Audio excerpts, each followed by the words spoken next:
Phulbani कोटगोड़ block राणीपांग panchayat sarpanch Shrimati बैजयंती प्रधान नेतृत्व में राणीपांग और गहीगुड़ा ग्रामर अनेक ग्रामवासी तथा विद्यालय उपसभापति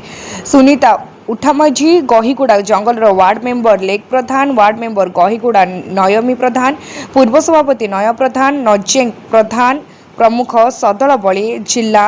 शिक्षा अधिकारी राजेश कुमार स्वाई को एक लिखित अभियोग पत्र प्रदान करिसेंती। लिखित अभियोग यह कि आमे गहीगुड़ा जंगल उच्च प्राथमिक विद्यालय 2025 मसीह सरकारी उन्नीत उच्च विद्यालय मान्यता पाई।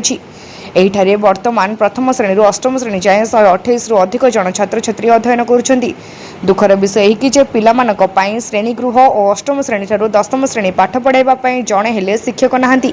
एही सब विषय को नहीं कोटगोड़ ब्लॉक राणीपांग पंचायत सरपंच श्रीमती बैजयंती प्रधान नेतृत्व में उपरलिखित समस्त अभिभावक लिखित अभियोग जणाइबाकू जिला शिक्षा अधिकारी श्री राजेश कुमार स्वाई पाखक आसी तांकू लिखित अभियोग देइतिले। श्री स्वाई समग्र विषय जानी 3 दिन भितर अष्टम रु दशम श्रेणी पाई शिक्षक नियुक्ति करबा पाई कथा देथिबा जणा पड़िछि।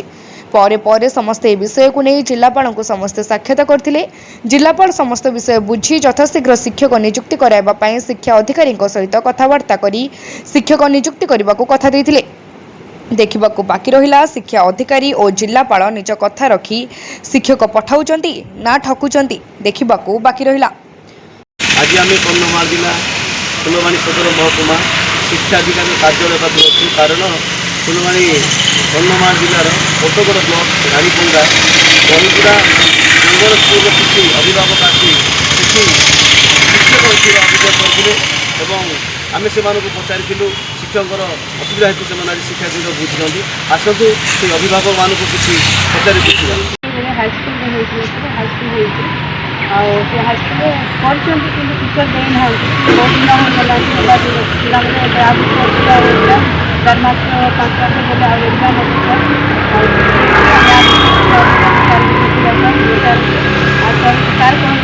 समाधान कर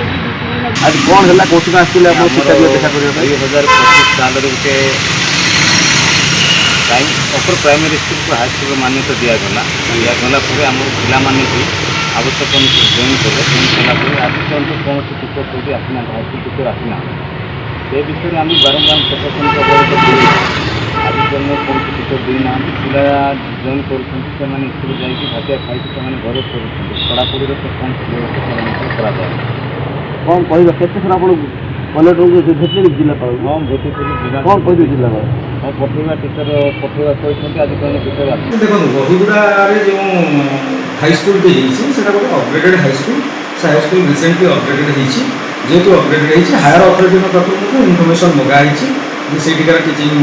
पोस्ट के रिक्वायरमेंट नॉन टीचिंग पोस्ट के रिक्वायरमेंट से सबमिट होती इन द मीन से आसते शिक्षक किसी देवाई